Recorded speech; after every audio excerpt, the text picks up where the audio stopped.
కోరుకుంటాము.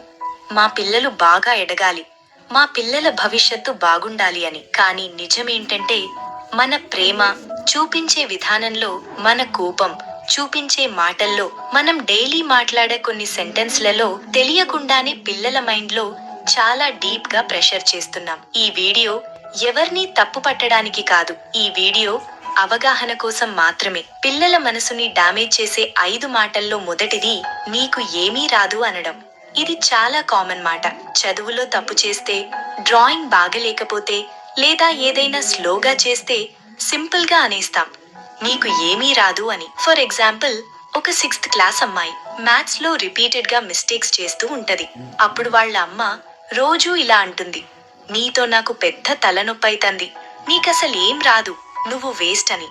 అప్పుడు ఆ అమ్మాయి కొన్ని రోజుల తర్వాత వాళ్ళ అమ్మతో ఇలా చెప్తుంది, అమ్మా, నాకు మ్యాథ్స్ ట్రై చేయాలనే ఇష్టం లేదు అని.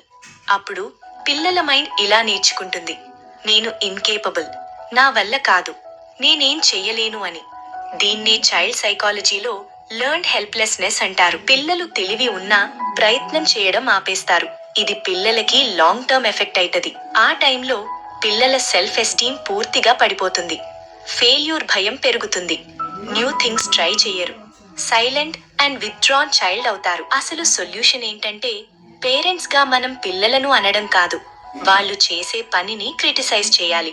అదెలా అంటే, నీకు ఏమీ రాదు అనడం కంటే, ఇది కష్టం అనిపిస్తోంది, కానీ నువ్వు ట్రై చేస్తే నేర్చుకోగలవు, యు ఆర్ కేపబుల్ అని ఎంకరేజ్ చేయాలి. రెండవది, వాడిని చూడు ఎంత బాగా చేస్తున్నాడు అని మనం ఇతరులతో కంపారిజన్ చేస్తాము. ఇది చాలా ఇంట్లో చాలా ప్రేమతో చెప్పే మాట, కానీ ఇదే మాట పిల్లల మైండ్ ని లోపలి నుంచి చెడగొడుతుంది. దీనికి real life example. Relatives function లో కజిన్ టాపర్ అయితే అందరి ముందు, అతను చూడు, అతను టాపర్ అయ్యాడు, నువ్వెందుకలా కాలేదు అని అంటాము.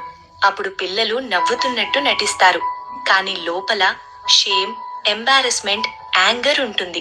కానీ అలా కంపారిజన్ చేయడం వల్ల పిల్లలు తమ వాల్యూస్ ని ఇతరులతో కంపేర్ చేయడం నేర్చుకుంటారు. ఆ టైంలో వాళ్ళు ఎలా ఆలోచిస్తారు, నేను ఎప్పుడూ సెకండ్, నన్ను ఎవ్వరూ యాక్సెప్ట్ చేయరు, డీమోటివేట్ ఫీల్ అవుతారు. అలా అవడం వల్ల పిల్లలకు ఇన్ఫీరియారిటీ కాంప్లెక్స్, పేరెంట్స్ మీద రిజెంట్మెంట్, మోటివేషన్ డ్రాప్ అవుతుంది. మరి దీనికి సొల్యూషన్ ఏంటంటే, పిల్లలను ఇతరులతో కాదు, తన ప్రోగ్రెస్ తోనే కంపేర్ చేయాలి. అంటే వాళ్ళు టాపర్ వీళ్ళు టాపర్ అనడం కంటే, నిన్నటి కన్నా ఈ రోజు నువ్వు బెటర్ అయ్యావు, లాస్ట్ ఎగ్జామ్స్ కంటే ఈ ఎగ్జామ్ లో బెటర్ అయ్యావు, నువ్వు చాలా బాగా ట్రై చేస్తున్నావు, వెరీ గుడ్, ఇంకా కొంచెం ట్రై చేస్తే నువ్వే ఫస్ట్ వస్తావు అని ఎంకరేజ్ చేయాలి. మూడవది, నేను చెప్పిందే వినాలి అని అంటారు. అంటే పిల్లలు పేరెంట్స్ తో ఏదైనా ఎక్స్ప్లెయిన్ చేయబోతే పేరెంట్స్, హా, మాకు తెలుసులే, నీకేం తెలుసు, నువ్వు నోరు మూసుకో అంటారు. పిల్లలు ఒక్కసారి కాదు, చాలా సార్లు ఇలాంటి మాటలు వింటారు.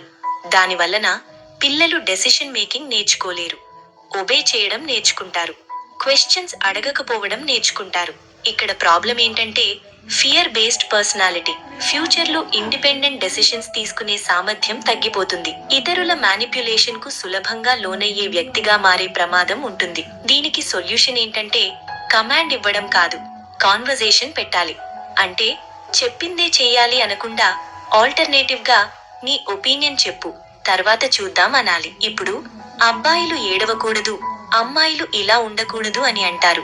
అంటే అబ్బాయిలు ఏడుస్తే మగాడివి కదా, ఏడుపెందుకు, ఆడపిల్లలా ఏడుస్తావా అంటారు.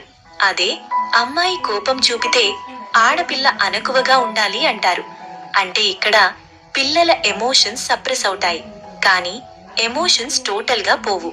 సప్రెస్ చేసిన ఎమోషన్స్ యాంగర్ గా, ఫ్రస్ట్రేషన్ గా, యాంగ్జైటీగా బయటపడతాయి.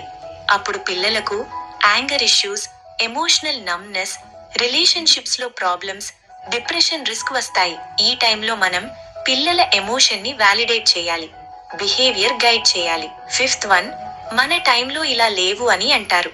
అంటే పిల్లలు స్ట్రెస్ గురించి చెప్పినా, మా టైంలో మేమివన్నీ ఫేస్ చేశామని. అప్పుడు పిల్లలు, నా పెయిన్ వ్యాలిడ్ కాదు, నన్ను ఎవ్వరూ అర్థం చేసుకోవడం లేదు అని ఫీల్ అవుతారు. ఇలా అయితే ఎమోషనల్ డిస్టెన్స్, షేరింగ్ చేయడం కంప్లీట్ గా స్టాప్ చేస్తారు.